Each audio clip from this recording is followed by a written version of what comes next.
Hey, welcome to Guitar Knobs, the guitars, gear, noise, and nonsense podcast, hosted today by these knobs. Tony Dudzik, Pick Guardian. Jared Brandon, the pickup guy. Hey, everybody, it's me, Todd Novak. Welcome to the Guitar Knobs podcast. We are thrilled to death that you are listening to our show today, tonight, this morning, whatever it may be. It has been a lovely Day. That'll work. Insert word here. Yeah. We've got a very special guest on. Guest is, who are you, guest? This is Patrick from Radio Mule. Patrick from Radio Mule. That's right. And you are out of Tacoma, Washington, correct? That is correct. That's my dad's hometown. Huh. Oh, really? Yes, I still have some relatives there. It's beautiful there. So we've got a great show ahead for you. And Patrick has some fantastic pedals and I think some news that we're probably sharing. Is that correct, Patrick? Yeah. I've got, well, don't tell it yet. All Then they're not going to listen to the rest of the show. I've got some news. I don't know. That's all I was going to say. I've got some news. Perfect. That's called a teaser. Yes. Tony, Yeah. if Before we anybody get is started, brand new to the show, yeah, tell them what this is about. we like on the Guitar Knobs to talk about gear, specifically boutique gear. We like to talk about pedals and amps and guitars and accessories and all the good stuff. Occasionally we have what Jared loves, the 101s, where we learn stuff. We learn things about stuff. So, yeah, listen in. We talk to people from all over the world. It is true. And for right now, we're going to talk amongst ourselves real quick. We got a couple of announcements that I want to get to. We've had a fantastic influx of listeners sharing their thoughts and stuff. And I thought I would. I got another great one, and this is specifically about some things that we've been doing. Oh, And this is from Trevor Newman. And he says, "Hi, Guitar Knobs. Just wanted to say how I am enjoying the recent episodes. I think there has been a step change in the presentation. Being from the UK, as I'm sure you are aware, sometimes we are not on the same page from a humor perspective. But there have been some real funny moments that have made me laugh, which hasn't really happened before. Well, that kind of makes me a little bit sad, I suppose. I don't think the Brits laugh, though. They just chuckle. Yes, they smile graciously. Pshaw. Yeah. It's hard to eat the crunchy toast if you're laughing out loud. Speaking of toast, Yeah. of London. Yes, well, let's get into it. The addition of Rob has mixed things up a bit. He is so super serious about himself and his amp stuff, but it gives you guys more time to muck around. To me, as someone who has little interest in boutique pedals, they are a sideshow to the performance put on by you guys. All right. Nice. I like that guy. I think we're more of the sideshow. Yeah. Freak show, I maybe. think so. I have been a small-time guitar dealer trader for 45 years, and Wow. at the end of my collecting days, unlike Tony, but I still like guitars and still trade them. He says, I don't listen to every episode. Well, maybe you'd be laughing more That's if right. you were. That's right. So I was surprised to hear you mention Clem Fandango. Is this a Toast of London reference? Yes, it is. Good to hear Echo and the Bunnymen mentioned, too. Went to see them a couple years ago. Also caught Electrofixation when they were going. Anyways, keep up the good work of entertaining me. Yours, Trevor Newman. Also, that's a very British name. That's Yes. one of the coolest fan letters I have ever heard in my life. I think his Thanks middle name's for- probably Nigel. Trevor Nigel Newman. I bet. Could be. Yeah.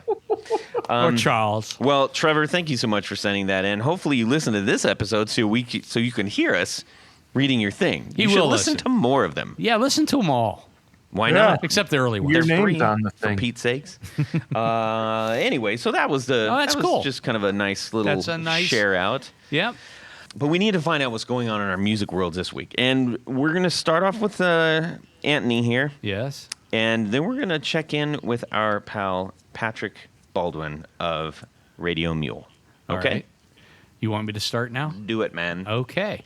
So this week, very, very exciting things. Woo! I was delivered by Mr. John Esterly from Whoa, that's really weird because he's young. How did that happen? And then when did he become anyways. Delivery doctor? He is not a pediatrician or an obstetrician. Well, they don't do that either unless under duress. Did he have to go way back in time? Yes. Anyhow, boy, you guys it's a tough crowd here. Come on, that's quick on the toes, man. All right. So anyhow, John dropped off what we are calling the Scooby-Dooby Drive. Uh-huh. It is a drive pedal built into a Mystery Machine video game console. These things. It's really weird. It's like a little box that you put used a little to cartridge in. Yeah, well, no, the cartridge was already in there. There used to be a cord and stuff. No, I'm saying you put a little. You could. Yes, if I was using correct English. Yes. But this thing used to plug into a TV set, and you'd play the Scooby-Doo Mystery Machine video game. You put a cartridge in and plug it in the telly. It will not work. All the guts have been gotten out of. Right, okay. In their place, new guts have been placed in. And this is a really neat drive pedal that John put. There's a little circuit board in here that he designed and had printed, and then he used some very cool diodes that I'm told were similar to what were in some of the so-called Klon pedals. Interesting. So-called. But anyhow, it's very cool. I love the way that it looks. We had a guest, I forget who the guest was, that actually did a similar type of thing with the same type of controller. But with John, I'm also working on, so the next one is going to be the Darth Phaser. Oh. And it's a Darth Vader control thing. Mm-hmm. And has a big old Darth on it. And it's going to have a phaser circuit put into it. Wow. So we've got about 4 or 5 of these various little things. And, in John's spare time, when he's not cranking out some really cool pedals, he's putting these together for me. That is super, super cool. Are you going to post a picture on that? I think John already did post a picture of it. Well, you should too. Then you get double the fun, dum-dum. Is that how that whole social media thing works? Yes. Wow, I never figured that would be like that. Yeah. Does it sound janky? No, it sounds great. I'm telling you. Or is that a reference to Scooby-Doo? Yes. That's Rory George. Stelma's. No, that's the Jetsons. Stelma's thing. Rory Raggy. Yeah, very raggy. That's really neat. I'm looking at it. It looks cool. Yeah. You can take it home and try it out if you'd like. It's actually, the one thing that I was concerned about going into a plastic enclosure. Stepping on it. Well, stepping on it, 1, but 2, the noise level. And this is a very quiet circuit. I was shocked that, I fully expected, not being in a metal enclosure, that it was going to be noisy, and it's not. So, good job, John Esterly. If it was super noisy or it didn't work, you know what would happen? I would just keep it anyhow. Oh. Okay, Patrick, take it away. Yeah. Like literally, get us out of this. My musical world has been kind of slow the last few weeks. It's just been, I guess working on my news that I'm not sure if we want to share yet or not. Not yet. Not yet. Not yet. But basically just building a bunch of news, and other than that, you were working on the release content, correct? Yeah, lots of video that I'm going to be working on. I've been working on for about a week, and I've got another week's worth of shooting because I'm slow and very bad at it. Wow. Should be pretty cool. Yeah, and other than that... Use an 8mm or something? You've got to get what's going on. Got to get it developed. Kodak is running behind. Yeah. Right. Yeah, no, I'm not that cool. No, and other than that, just jamming. Started a new band pretty much this year, so I've been writing a bunch of songs. And nice stuff. What kind of music? Yeah. It's kind of... Man, like basically it's all of our 90s influences, kind of, punk and grunge and Jesus Jones, stoner rock, and just like Kajagoogoo. I haven't heard that name since the 90s. Yeah. Just like the most fun we can have playing guitar and drums and bass and Nice. Yeah. 3-piece band, 4-piece band. 3-piece band. Nice. Yeah. Nice. More money at the end of the gig. Yeah, right. Split that $40 three ways. You just don't tell the bass player. That's all. No, or the drummer. Don't tell the Bass drummer. player's like, man, someday we're gonna get paid for this stuff. That's what my bass player says. Oh boy, that's really cool, man. Very, very fun. What's your band's name? We don't have a name yet, but we're playing with the name Yelm the Band, or revisiting a joke name that me and the drummer have used for various silly projects throughout the years called The Touching. So it might be either of those. Yeah. It might be none of those. Can I throw in a recommendation? Sure. Young the Elder. I'm just saying. That's fun. Like, I think that would be. I would go see a band called Young the Elder. I like that. Yeah, Tony, you could have that. Okay, thank Because you. it'd be like out of Youngstown or something. Anyways. Yeah, it could be. Jared, what about you, dude? Oh, man. So every time like I get on social media, that positive grid spark just pops up. And I'm like, I yell at it because I'm like, I already bought you. I already have You one. can turn that off, right? So anyway, the white one. That's a no. Yeah. That's a solid The no. pearl one kept coming up, and I'm like, okay, you got me. So I ordered the pearl, the pearl color. He can't help himself, can No. So I think maybe after I got that, maybe it'll go away now. he? No, because they Right? come out with another limited edition that's... If it'll bother me until I get But it. you got them in 2 different places now, which is cool. Yeah, the bathroom so and the I'll, kitchen. I'll have the white one. Yeah, I'll have one in the back room where the office is, and then I'll have one in the front room. Actually, I'll probably just take one to Ohio. But they're super handy. I mean, we talk about them every dang episode. But they do serve as a Bluetooth speaker, as well as all the, the app just blows it up into an awesome practice amp. It's a great machine. So I did that, and I've also been thinking about bringing back a half stack just for the fun of it, because I've been playing out of the 2 or 3 amps, positive grid, of course, to do all the cool features. But By the way, none of this talk is sponsored. Just so everybody knows that. Like, Yeah, what Jared's talking about. Like, what I we am keep not talking about sponsoring is- this. Yeah. Aside This from is the contest, genuine. that was it. Very genuine. The contest is over. So, no, I've been thinking about bringing back my 73 JMP. You should bring it back to my house.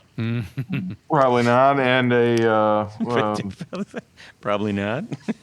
and a Knox attenuator. Yeah, well, you should have the aux, yeah.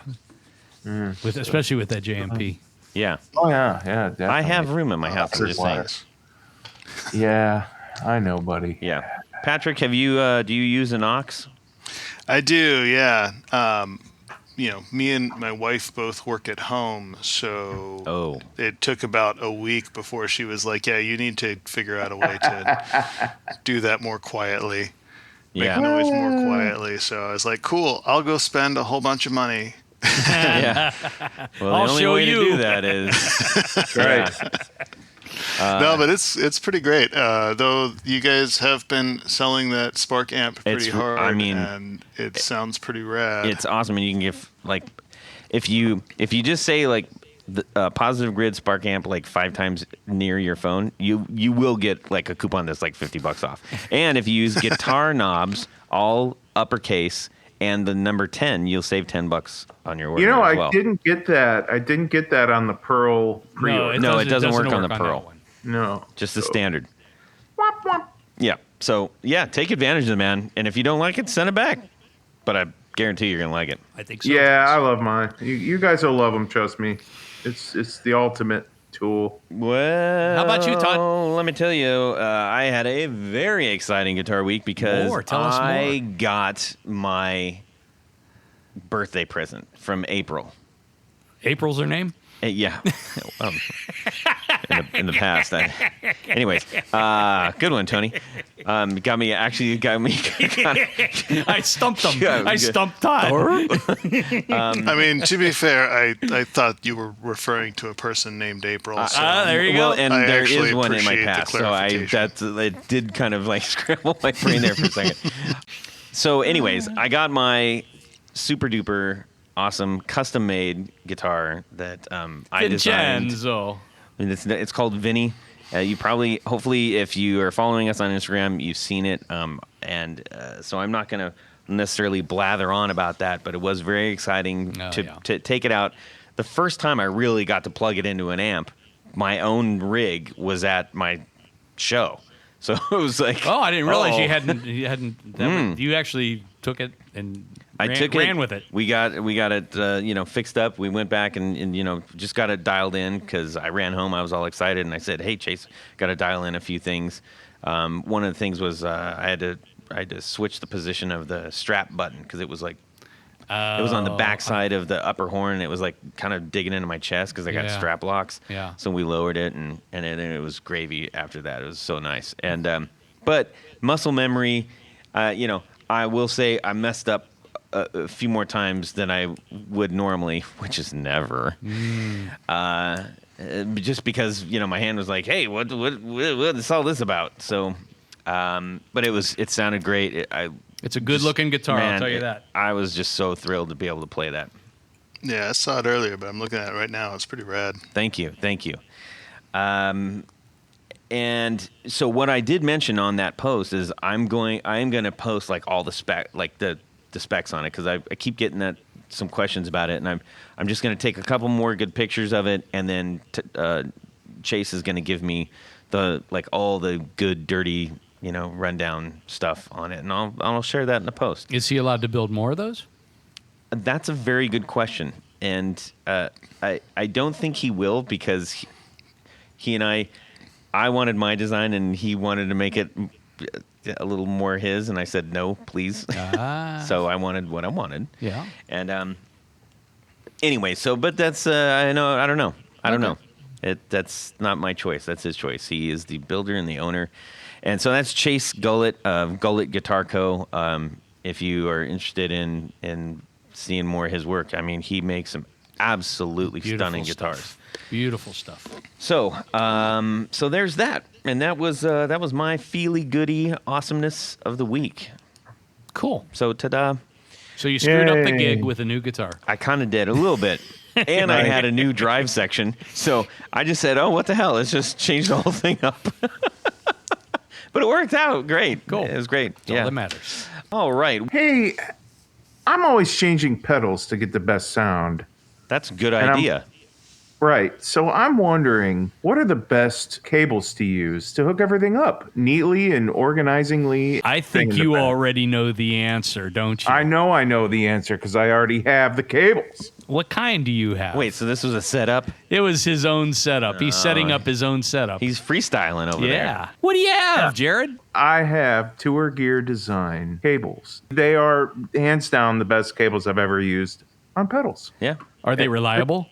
They are extremely reliable. Are they affordable? Nice. They are very affordable. Are they flat? Yes, they are, like a crepe. Yeah. Thank you. That sounds delicious to you. Why don't you head on over to tourgeardesigns.com/discount/the guitar knobs. You're going to save 10% on your Tour Gear patch cables. Legit. These things are fantastic. They're on all of our boards and many of the people that we interview. Yes. And if you forget that link for whatever, just go to Tour Gear Designs and try it. I think you can probably enter in guitar knobs in the discount code. And if you still have a problem, contact them. They'll hook you up, okay? tourgeardesigns.com/discount/the guitar knobs. Save 10% on some fantastic equipment. Jared? Let me get a little bit of this. Okay. 1, 2, 1, 2, 3, 4 on the floor. All right, Patrick Baldwin from Radio Mule. What is your 4 on the floor? All right, so I feel like I am going to have one of the more boring 4 on the floors that I've heard from various people on your show, but Sounds good. here goes. First off, kind of the whole thing will probably show how 90s my influences are.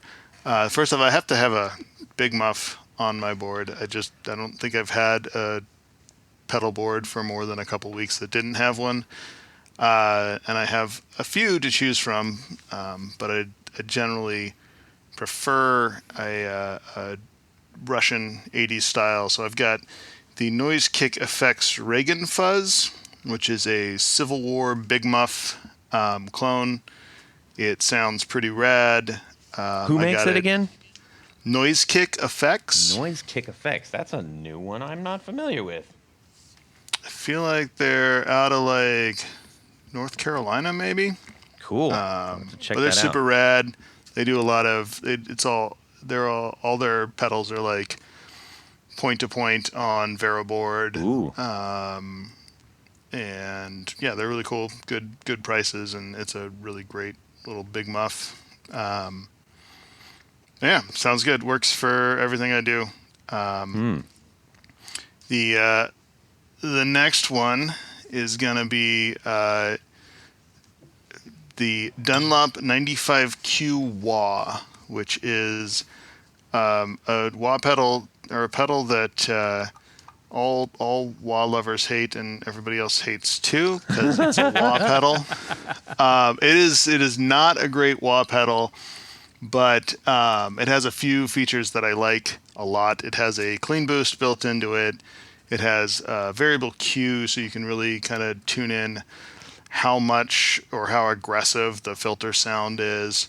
And it has instant switching, which is my favorite, since I don't really use wah pedals like, I don't really do like the Jimi Hendrix or kind of funk sort of thing with wahs. I tend to use them to create as much abrasive noise as I can. Mm-hmm. So I often just use it to when I'll like have the big muff on and then just step on the fuzz or on the wah for like half a second or something, just to make it go a little bit crazy and filtery and noisy.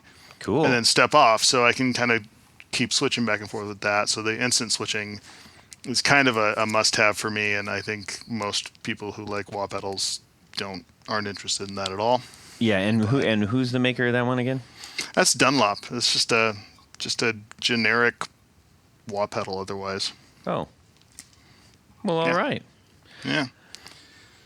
I'm kind of with you on the wah pedal thing. Like I like being able to punch in the, as you mentioned, like the Q sound, but I definitely don't like ride it like, Hammett or somebody.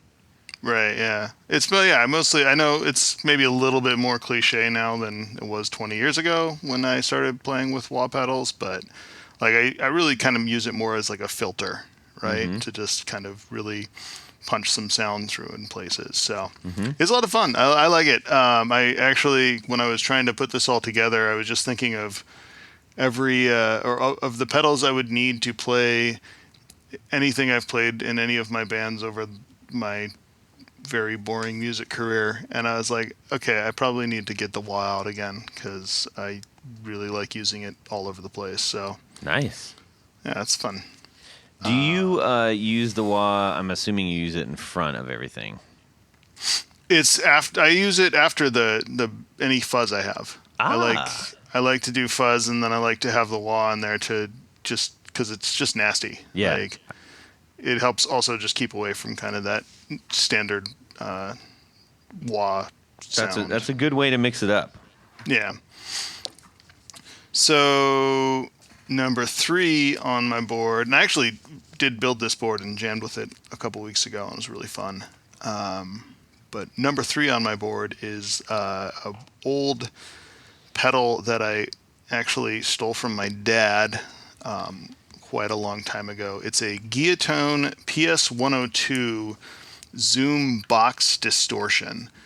It's a 1970s distortion plus clone with more headroom and bottom end, and it works great as a mild clean boost or overdrive, and it's kind of chimey and fun, and yeah, just really kind of a weird little distortion pedal that I don't think I've ever seen on anybody else's board. I think maybe the Edge from U2 used one a long time ago, but it's kind of unique, and yeah, I like it a lot. So. Very cool. That's the Zoom box, right? Or the yeah. You know what's interesting? I just kind of like looked at that so I could get a visual, and you know what showed up was, and it's on reverb actually right now. You might want to grab it. It's it's a 70s. It's called a PS 104 crossover auto wah, and it's a single punch in, and it's a vintage Japanese pedal. That's basically what you just described. Yeah, no, they've got a few cool ones too. Yeah, but it's 159. I'm just saying. I actually do troll Reverb every once in a while, looking for everything from that line, just because I someday have ideas of buying all of them. Yeah, but I've been on kind of a trip of that myself, to be perfectly honest.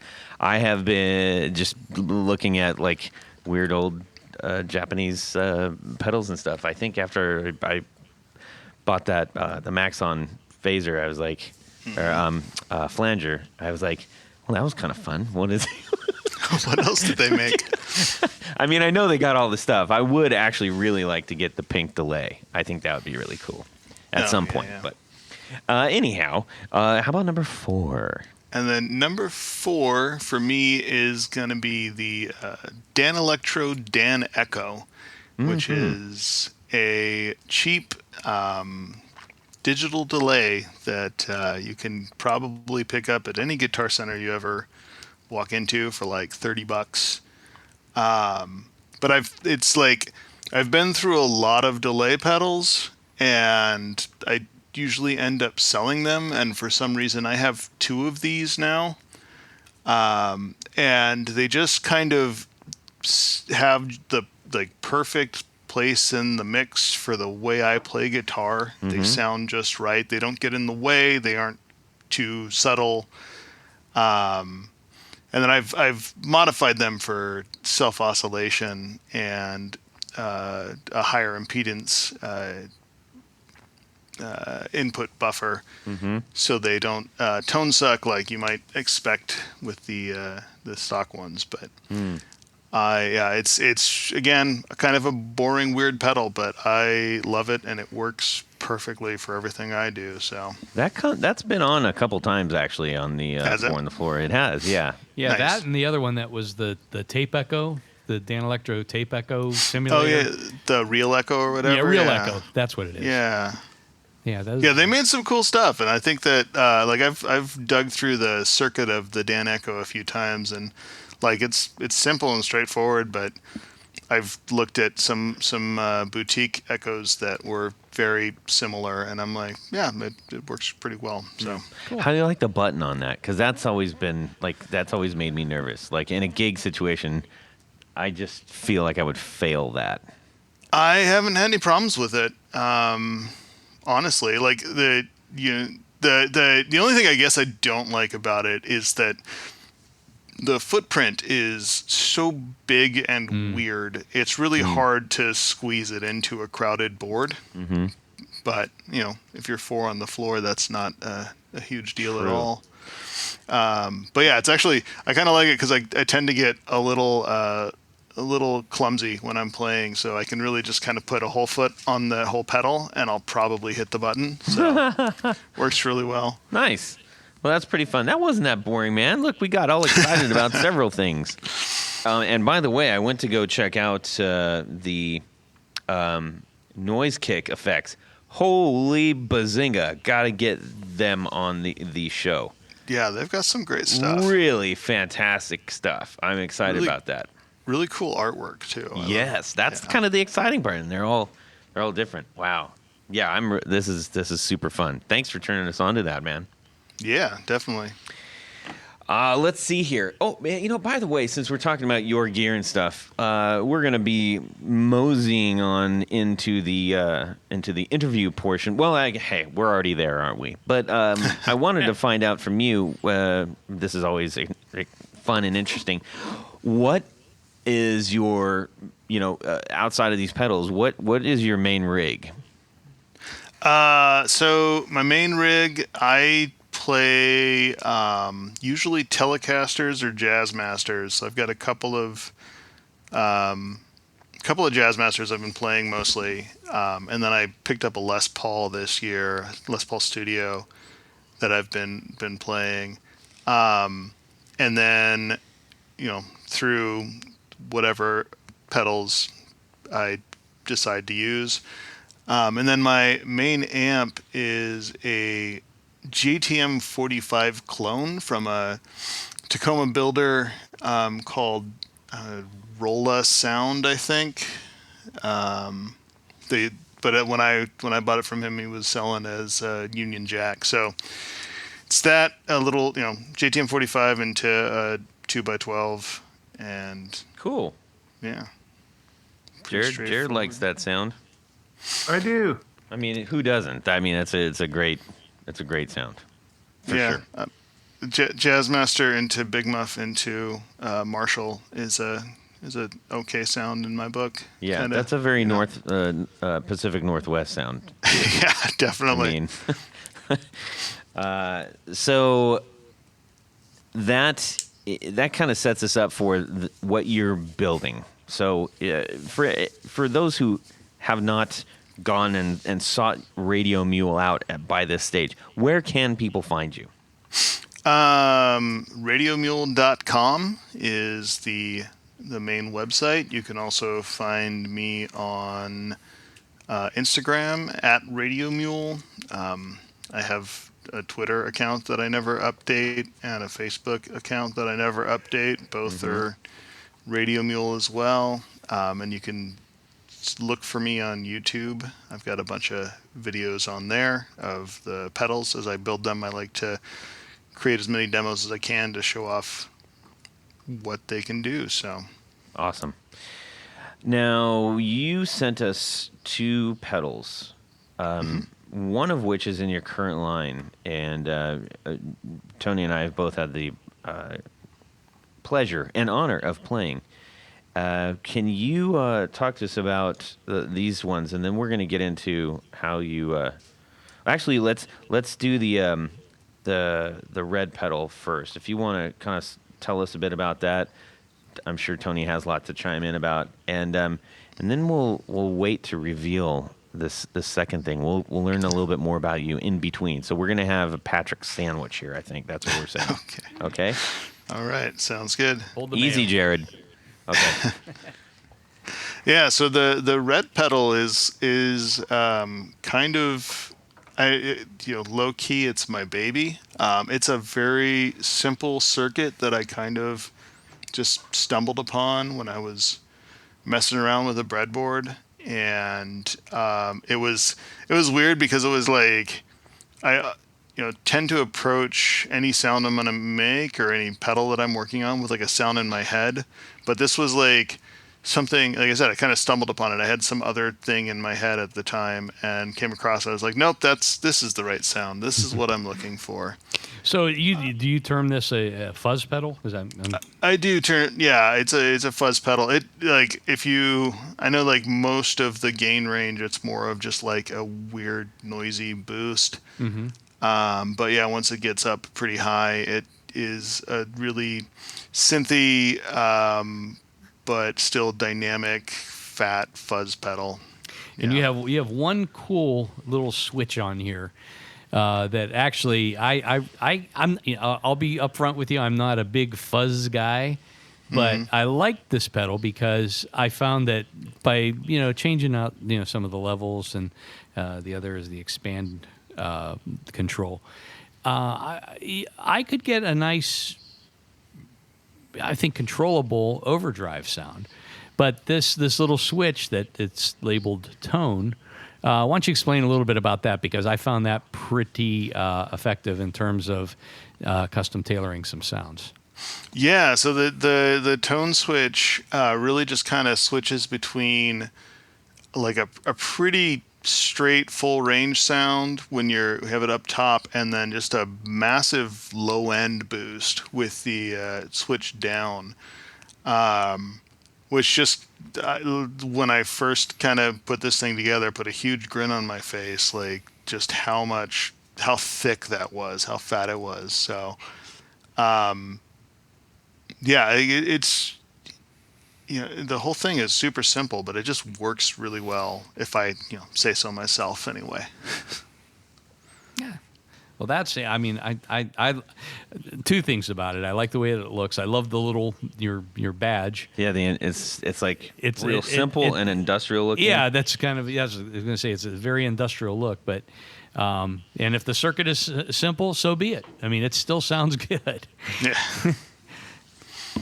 I guess if you wanted to, you could throw a couple more transistors and resistors and things in there and not hook them to anything if they. But why bother? I was gonna say some of the fuzz face is 2 transistors and a handful of resistors and capacitors, and that's the most famous fuzz pedal there is. Yeah, so. No doubt.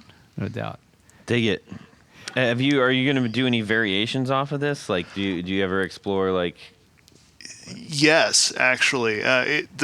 One of the other things and why it's kind of my baby is because I have done a few just things for myself or that were really fun to just kind of tweak a couple values or play around with with different layouts on the circuit board itself.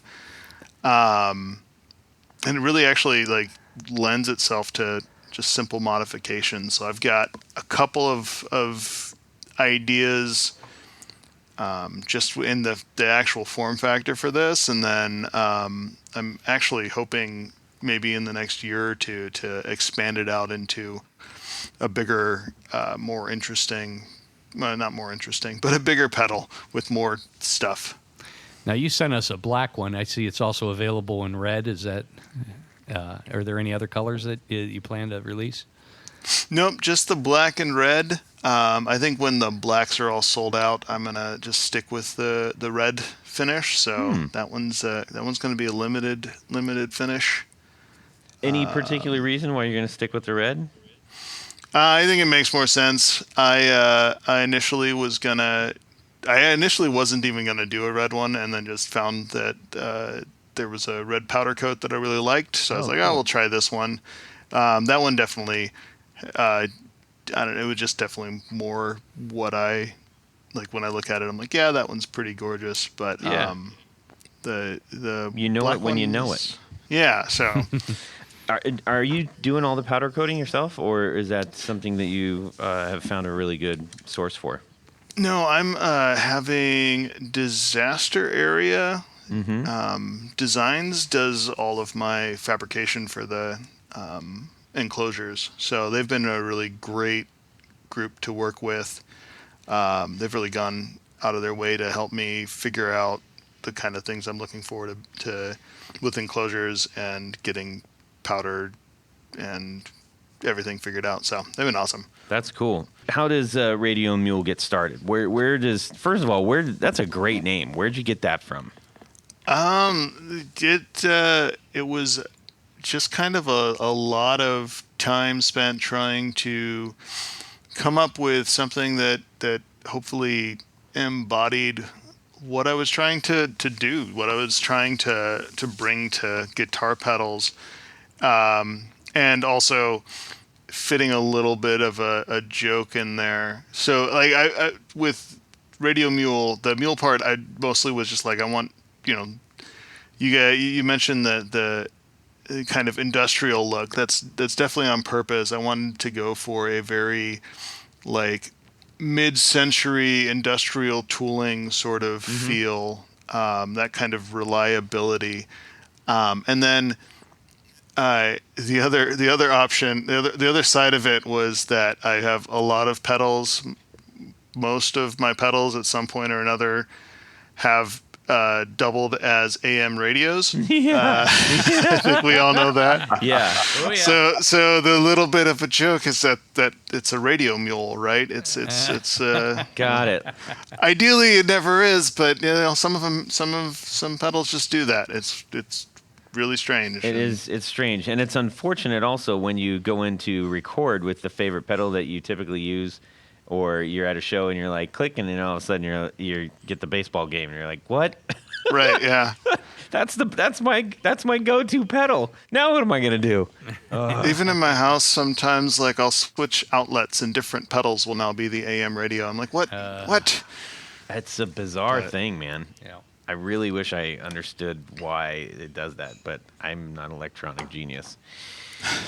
Well, that's clever. It's funny. So I grew up in Southern California, and every time I hear the word mule, the only thing I think of is there's an area called Bishop in California in the High Sierra area, and they have a festival called Mule Days, and we'd go through that as a kid, going camping and stuff, on the way to High Sierras, and somehow we always landed there around Mule Day. I don't know why. But so that always was like mule Day is every other weekend. It's always Mule Day. Yeah. It might be. There's not a lot going on there. So. Break out the mule. No offense if anybody's listening from Bishop. I do love that area. But anyways, I have digressed. So let's go back to music. Let's do that. See how you got into this, and what kind of influences and things like that. Yeah. So I mean, I guess it all, like, I kind of have always been around electronics and music. My dad was a radar technician in the Navy, and as a teenager, he was a computer hobbyist and an electronics hobbyist. So I grew up surrounded by boxes of capacitors and resistors and transistors. And he played guitar, so plays guitar. I don't want to say he's like act like he's dead or something here. But he would always play guitar when we were kids, and so we would listen pretty much nightly to his renditions of Johnny Be Good and Joy to the World. Jeremiah Was a Bullfrog. Yeah. And stuff like that. So like, I think being around all that, and then kind of at about the age of 11, I started sneaking into his room and stealing his guitar. I thought you said stinking into his room, and I'm like, I did that too. Sneaking. I still do that when I go visit him. What kind of guitar was that? It was a Washburn acoustic. It's that's the only one he's had that forever, my entire life. Really? So yeah, sneak that one, and he had like a book of chords, and I would just kind of sit and teach myself how to play chords. And then when I was 16 or 17, got a job working construction, and saved up enough money to buy my first electric guitar and amplifier, and then found out that he had, it was my first, my first guitar was a Schecter C1 Plus, and the amplifier was some crate 100-watt 2x12. Sweet. Horrible. It had Great thing a is 90s, baby. It had a spring reverb, and that's probably the first time I ever learned that you could make thunder noises when you. Yeah, basically, yeah. I was like, oh, cool. I can just make this thing do things it's not supposed to do. Yeah. By kicking it, and maybe that's not the best lesson to learn as a adolescent kid, but It's kind of fun. It is fun. It's a lot of fun. And I think that really informed the way I approached pedals and guitar playing, though. Really, it was just like, see what you can do that isn't correct and make it sound good. Yeah, an irreverent approach. Yeah. But from there, like I think I mentioned with the PS102, my dad had that and a couple of other pedals in a box in the attic. They were all broken, so I started trying to tinker with them and fix them, and got online and started looking for schematics and information on how to fix guitar pedals or fix electronics, and stumbled across various forums that are all dedicated to building guitar effects, and kind of that's where I first got my start in like just learning anything really about electronics. Were you a quick study at that? I mean, did that come really naturally for you? No, I'm horrible at studying. It took me like, because I really have a hard time sometimes really focusing when I'm trying to learn something new, and it took me like, I don't know, probably 10 years to realize that like I just need to like let it sink in and come back to it in a day or a week or a month, and it will click with me. So yeah, that kind of reminded me of Up in Smoke right there. One of my favorite parts from Up in Smoke, the Cheech and Chong movie. Yeah, and they're driving back the van that's covered in weed, and the guy's, how long were you in Mexico? And he's like, a week. I mean a day. I mean a weekday. This is so funny. Yeah. Anyway, welcome to Todd's brain. Anyway. A weekday. That's good. I love it. It's hilarious. Yeah. Anyways, please go on. Yeah. But so anyway, yeah. So kind of throughout my 20s into my early 30s, spent a lot of time, playing bar gigs, and kind of geeking out on guitar gear, and spending what little money I had on used guitar pedals that were oftentimes broken, and fixing them, and occasionally flipping them to buy better guitar pedals, and occasionally keeping them because I liked them a lot, and then I also started kind of building my own like fuzz and overdrive pedals, just for my own use, and had those for a while, and figured, maybe I could do some more interesting stuff. And then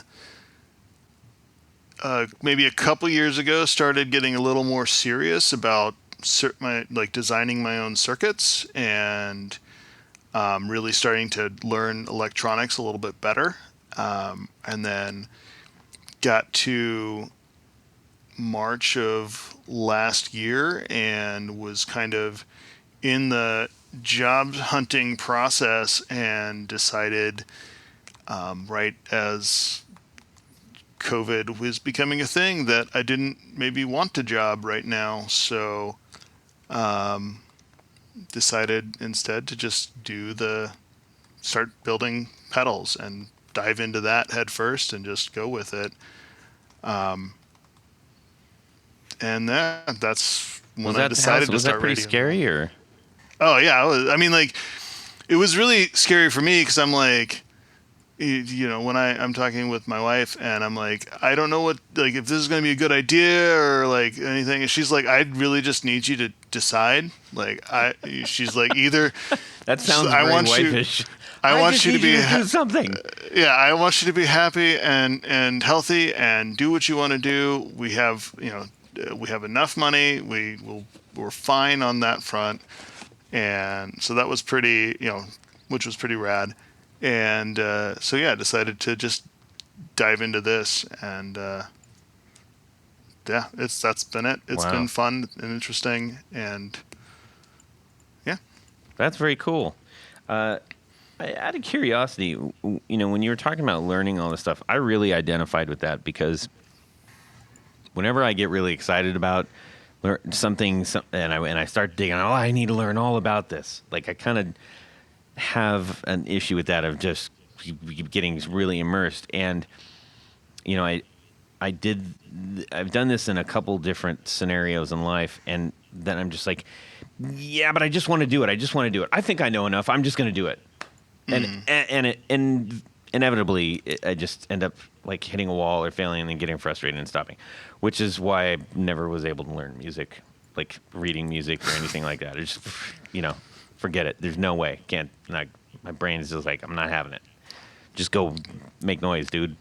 Yeah, I mean, I think my learning to read music education is the slowest of all of my various things I'm trying to learn. I figured, like, I don't know, in 40 years I'll remember what the little dots on the thing are called. I've learned like literally more Japanese in my life than I have actual music. I'm dead serious. Like, nice. It's kind of screwball. Anyways, my point being, when you were doing that, thank you, Tony's giving me the nod. And your point was, Todd, yes, that's why he's so good here. And Jared would usually kick me under the table, but he's not. His leg's not quite that long. My point being that when you started learning this stuff, what was maybe the biggest hurdle for you to get past when you were talking about learning electronics and digging into that? Some people get, I understand the connection part, or I understand what the components are doing, but I'm struggling with the layout. Like, what was maybe the hardest part and the easiest part for you to understand? So the easiest part for me to understand was just like, maybe not so much what the components were doing, but the building blocks of various sound, right? So, like, I've put together, several hundred pedal boards, and so like you think through all of the things that your pedals are doing, and it's in a lot of ways the same with designing a circuit. You have to think through what each little group of components is doing to your sound, right? And so for a while I got along pretty well with that, at least with fixing stuff and modifying pedals and whatnot. The biggest hurdle for me, and the thing I actually resisted for a long time, was trying to make the switch from this is what's happening to the sound to this is what's happening to the electrons. This is what's happening to the actual like electricity in the circuit, which is the hard part, I think, in general. And I'm certainly no expert, but that when I decided that I was going to really start digging into this, that was a thing like, okay, I need to at least be able to, I don't know, use Ohm's law in a meaningful capacity, and figure out, actually understand, like, capacitors they don't pass DC, they pass AC. What does that actually mean? How does that work? And just building sort of even a basic grasp of that took me a long time, to even feel like it's something I should do, and then B, to really start to grasp and dig into. Yeah, I dig it. That's very cool, and it's very difficult, and it's not that's not something that people do wrap their heads around right away.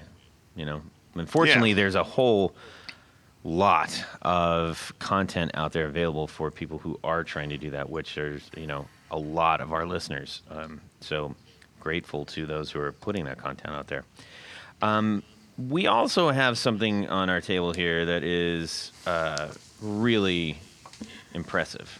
And why don't you tell us about this beautiful white pedal here? That beautiful white pedal you have there is high. It is a overdrive HIGH. Yeah, it is very high. It's an overdrive and preamp. It's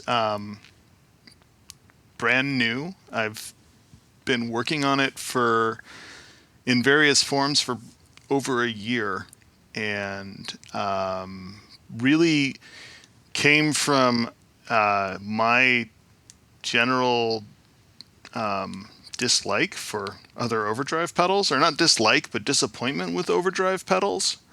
I tend to always use overdrive pedals as a colorful clean boost and use very, very little of the drive, if any, and found that most overdrive pedals, like your Tube Screamers or Klon or whatever else, either had too much drive or too much color or too much of both.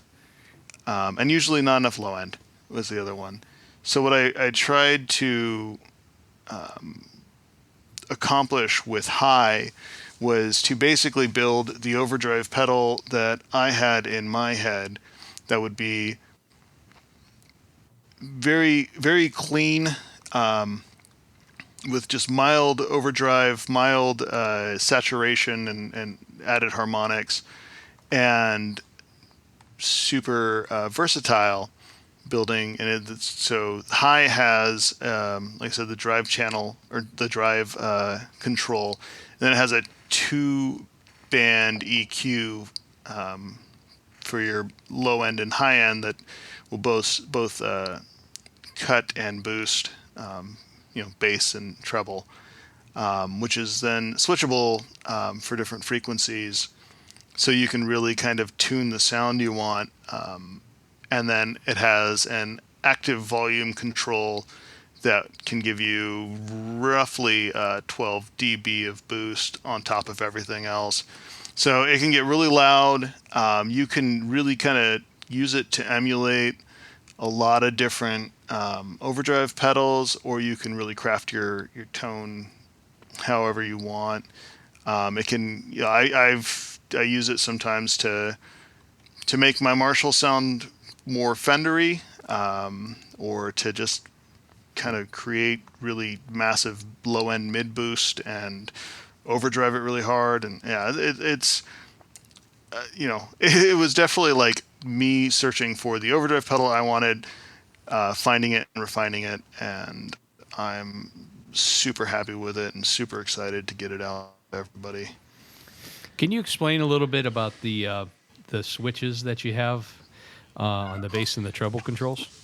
Yeah, so the treble control is the simplest one. It switches between 600 hertz and 1.2 kilohertz, and it's a shelving filter, which for people who may not be aware of what that means, it essentially will boost or cut anything above those frequencies. So if you set it for 600 hertz, it's going to boost or cut everything above 600 hertz. Mm-hmm. So you get a lot of control out of that. And you can, with at 1.2 kilohertz, you can really add some sparkle. At 600 hertz, you can add a bunch of cut, or, you can really cut through a mix that way. Or you can, like, if you're too trebly, too bright, you can definitely turn it down, do the same thing. The low channel, the bass EQ control has two switches. The first one is similar. It's you could switch between 150 hertz or 300 hertz as kind of your centering frequency for your bass, and it'll, it works the same way. You can turn it up or turn it down about 12 dB, and then the other switch for the bass control switches between a shelving filter or a peaking filter or a bandpass filter. So again, the shelving filter works the same way as the high end, except for low end, it will boost or cut anything below either 150 or 300 hertz. But with the bandpass filter switched on, it will only boost or cut frequencies centered around the frequency that you chose. So you can switch it to 300 and really cut out a whole bunch of low mids and turn your Les Paul into kind of a Strat and get really funky. Or you can, switch to 150 and boost your kind of lows there and kind of really add a lot of chunky girth to your power chords and whatnot. whatever else you want to do. It ends up being really versatile. So in the one setting, it's almost acts like a parametric EQ at that point. Yeah, it's a very kind of a basic parametric EQ. I had thought about doing some more controls to make that super, so you could just tweak it. But I wanted to do something I hope is fairly simple and really centers the controls in a musical place. So yeah, well, when I was trying this one out, I mean, that to me, it was pretty self-explanatory. And I mean, your ears. Well, you're a very smart person. Well, but I mean, there was no real explanation, but other than, there's some frequencies and things like that. But by playing around with it a little bit, you can really, again, much like the fuzz, you can custom tailor different tones and things. So I think it's cool. You can custom tailor it? You can custom tailor it. Custom tailor. That's extra tailor. Jared. Hi, Jared. Yeah, I have a question for our guy, Patrick, here. Yeah. I gotta know, my friend, when is that pedal coming out? That pedal is gonna be available for sale October 15th. Ooh.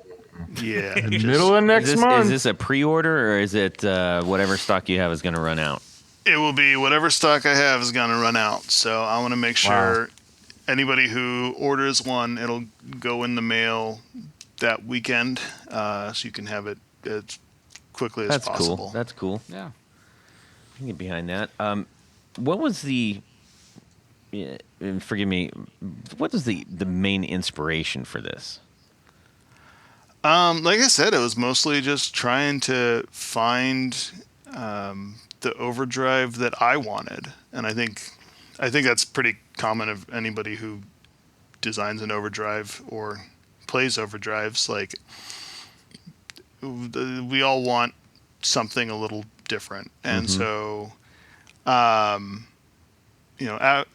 there, I kind of really started digging into a lot of more of the studio gear and preamps and EQs and stuff that I was more familiar with, or slightly familiar with anyway, and kind of looked at a bunch of different schematics from stuff like Neve and SSL, things like that, and looked at a bunch of hi-fi sort of equipment as well, and really kind of dug into where, what kind of stuff that was happening outside of maybe guitar electronics and guitar amps to find some interesting ideas. So I'm glad you answered it in that way, because that is, I was kind of going to what were the more, I guess, electric based inspirations beyond you wanted to do your own overdrive pedal the way that you wanted it. So I'm glad that you touched on that. Because I didn't frame that question up good enough for you. But I think I realized that halfway through answering. Oh, no. I see. We're on the same wavelength. I like that. Is that the pedal, the high, HIGH? Hi, Todd. The high. Does that come from hi-fi inspiration or? Yeah, I mean. It's funny. It really does. Cheech and Chong movie. It really does come from hi-fi stuff, and I don't know. Sometimes sometimes when you name something, you just oh yeah, that's your name, right? Yeah. I obviously named several bands. When I named Radio Mule, I went through a whole bunch of stuff, and then came up with Radio Mule. I'm oh yeah, that's your name. Yeah, you just know it. And so I was going Young through the Elder. Young the Elder. Yeah, Todd, that's your name. But yeah, so I was going through a bunch of different ideas, and I don't remember exactly why I wrote that one down, but I wrote it down and was oh yeah, that's your name. That was the name of the pedal. And yeah, I don't remember exactly why, but I do remember just having that moment where I'm yep, that's what I'm going to call this pedal. That's cool. And That's super cool, man. It's a I mean, no, it's not beautiful. This is a damn handsome pedal. That's what this is. So right. you got a Gorva box, right? Is that yeah? Yeah, it's the Gorva S90 box there. It's it looks like a very high-end pedal. I'm not. That wasn't the play on words. Like honestly, it looks like a high-end pedal, and it certainly sounds like that too. So you've done a really fantastic job with this. You're funny. Thank you. So, Patrick, anything closing with your official interview on our podcast that you would like to say that you haven't said or leave us with? I mean, I just really stoked to be here and talking to you guys. Well, we're not saying goodbye yet, so. Okay, yeah, well, yeah, no, I mean. No, you're not. I don't know. Well, I gotta say some stuff, and Tony Baloney's got to say some stuff. Right. Do you have anything else in the works that? I mean, obviously, you've been working on High for, over a year or so. I think you said. And yeah, what else do you have cooking? I don't want to get too much into what else I have cooking right now. A lot of stuff is in pretty preliminary phases, very much like on the back of a napkin sort of. What, you don't think you can trust us? I don't think I don't want to be like, oh, I'm working on and then no one listens to this podcast. Come on. I mean, when I started working on High, it was mostly just an EQ, right? So like, I don't want to be like, oh, I'm working on this thing and have anybody be like, hey, when's that thing gonna be done? I'm like, oh no, see, that is never actually going to happen because it's mutated entirely. So, but the big thing is that you have more offerings to come in the future, which is a great reason to step into a new brand. If you're not familiar with Radio Mule, you'll get one of these and you'll be like, yep, I want some more from this guy. Yep.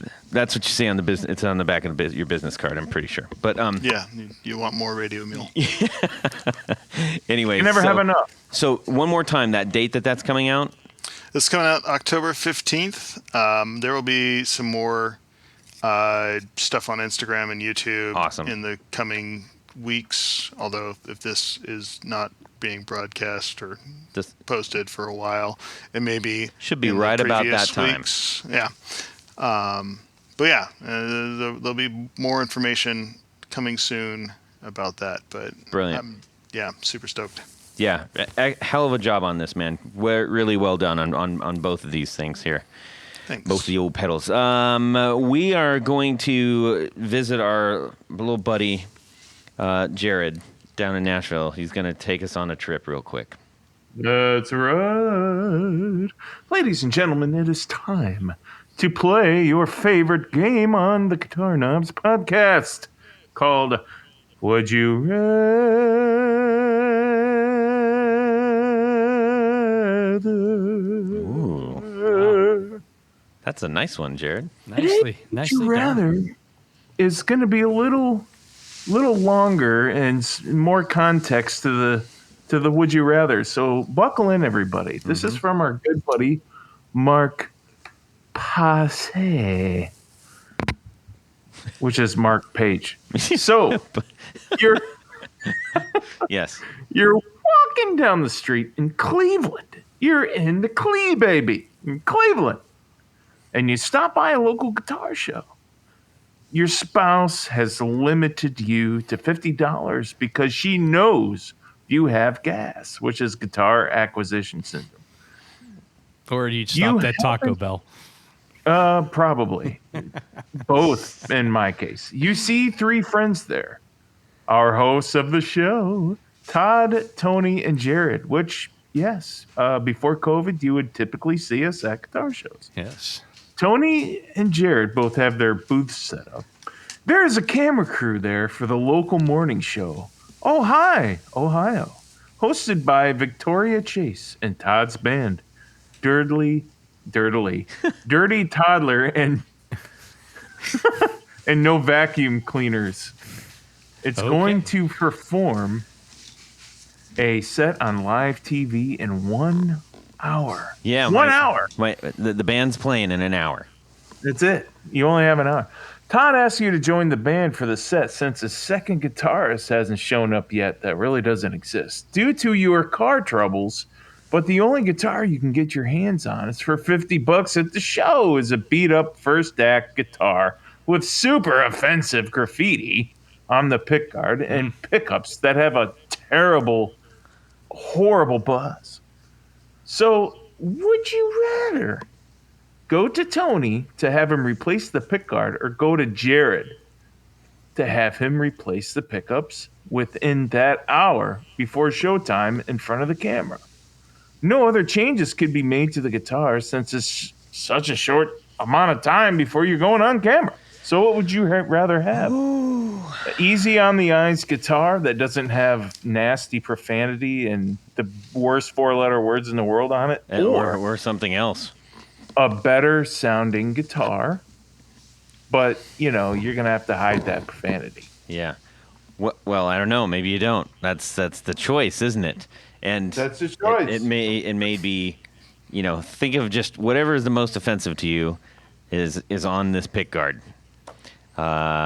So this is a very interesting one. Thank you, Mark Paget, for sending that to us. This is very well thought out and very fun. So, Tanya, what are you doing? Well, as much as I love pickguards, yes, I think in order to make you happy, Todd, playing backup guitar for you for your outstanding lead work. Yeah.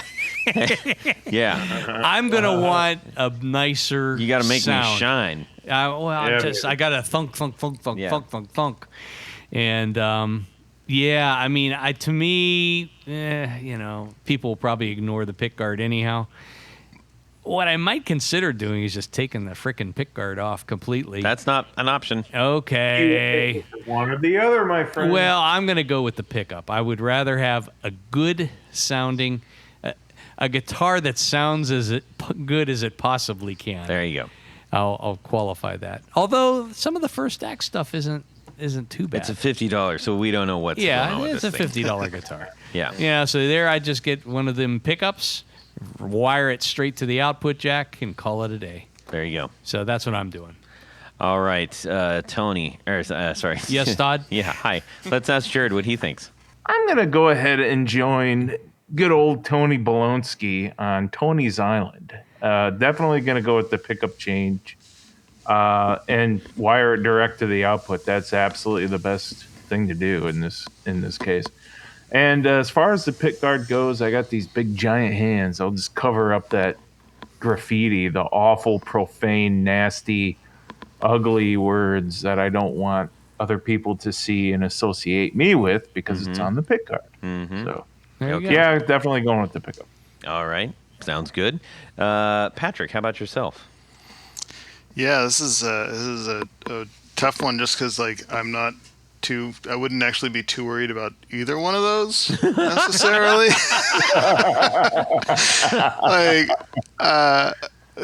Part of me is just it could be interesting to just have just the nastiest sounding pickups.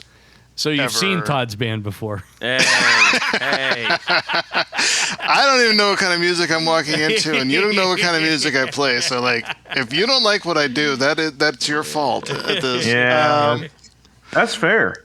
Yeah, but I think since either one is gonna work out for me, I think I'm gonna go also with the pickups because I walked in with only $50 to buy this first act guitar, and if I put the new pickups in there, it's probably now a $200 guitar.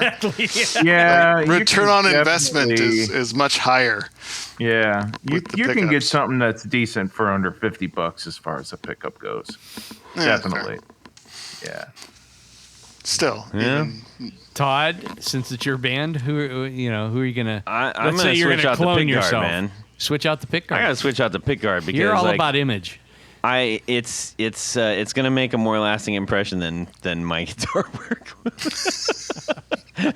No, I mean if it's just buzzing, I'm gonna be making a bunch of racket anyways. Yeah. So why not, right? Yeah. And it's one little like social slip up, like having some crazy racist thing or some horrible, terrible, no good, very bad words all over your stuff or whatever it is that you accidentally say, don't mean to say, intentionally say, whatever. I mean, that can tank whatever you're trying to do. So I'm not about that. And I don't support that kind of negativity anyway. So that's definitely not going to make it on the front of my guitar. All right. You're such a good person. Peace and love. All right. Well, that was a pretty fun one. Thank you, Mark, for sending that in. If you've got a fantastical would you rather that you would like us to read on air, we would love to do that. So make sure you send that to us. Tanya, what you got for us there? Well, Todd, at this point of the show... Yes, we're rounding third.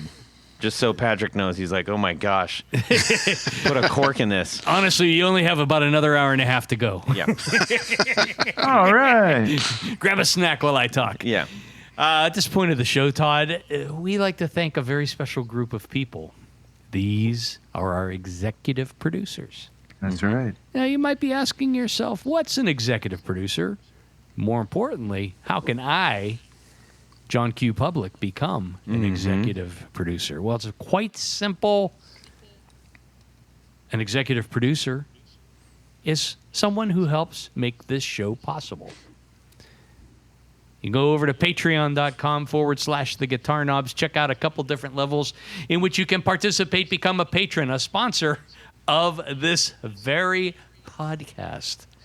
Each level comes with a great bevy of thank you gifts, things like Barefoot Buttons, T-shirts, picks, stickers. Oh, my goodness. Keychains. Did I say keychains? Yes, I said keychains. All kinds of good stuff. All the good stuff. Thanks to all of the amazing builders out there that send it to us to give to you. Yes. Big thanks to all of you who do that. Yes. But as an executive producer, you get all that great stuff. But there's one thing more. Jared, let the people know what that is. They get to have their name read on the thing. The name read on the thing. Their name. What was that? He said, do Me. it. Wow, that was scary. That frightened Do me. it. That's what I'm going to do right now. I'm going to read these names. So special thanks to these executive producers.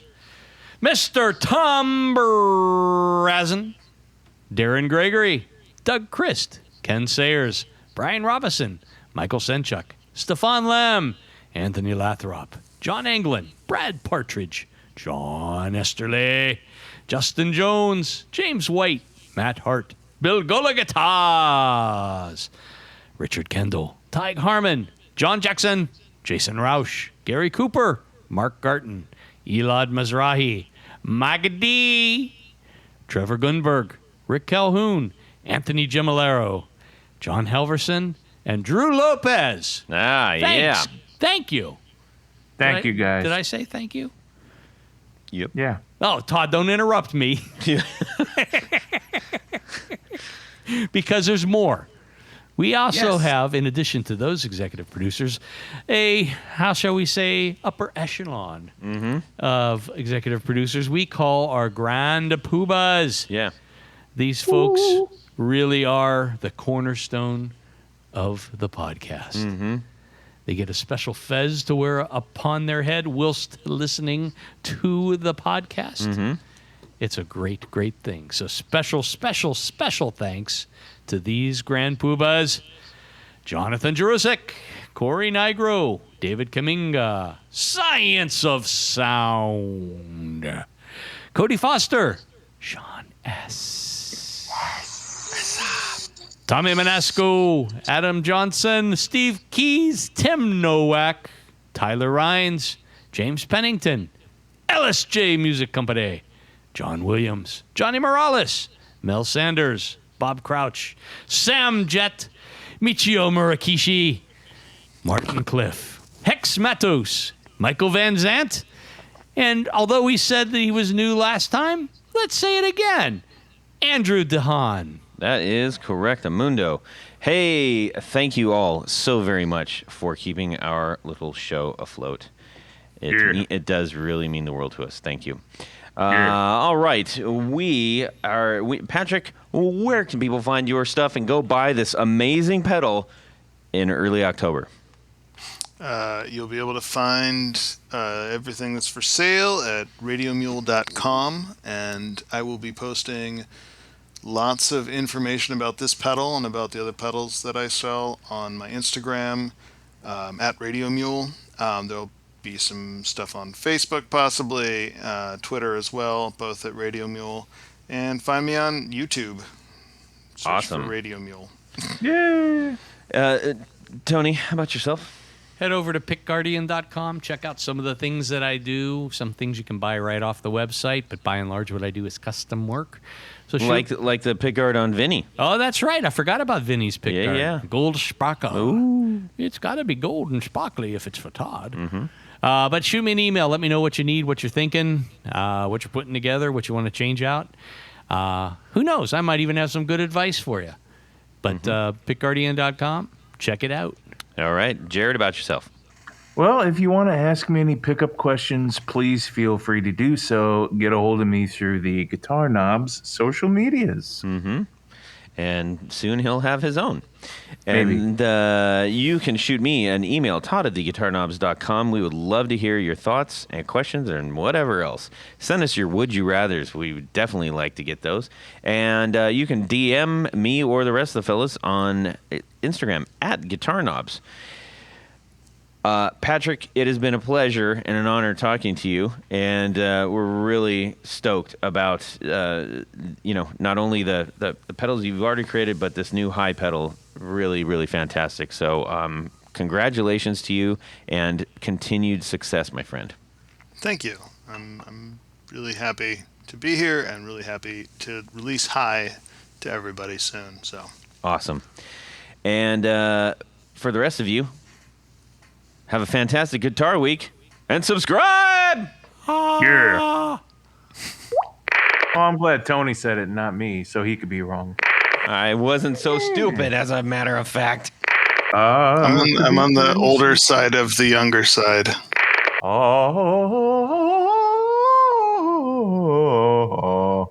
Probably when I started going like, why am I waking up feeling hungover when I didn't drink? Tony! Okay, let me backtrack and make myself look pretty here. This is awful here. Okay, bye. Patrick, let's... Is it me? So we don't go, hey, Jared, what's up with that thing? Tony, a baloney! Tony. Hi. Tony, Todd, redo the... My brain needs a damn reset. All right, Patrick, you're seeing behind the curtain, my friend. You're right. Hey, Jared, what's up with that thing? Nothing. I don't know what you're talking about. Now, see, now I got to take that out. Oh, boy. Let me get a little bit of that. Or this. Got you want to try it again, 1.5 jobs. All right, damn it. Let's do it again. Okay, go ahead. Yeah, get all that goat cheese out of there.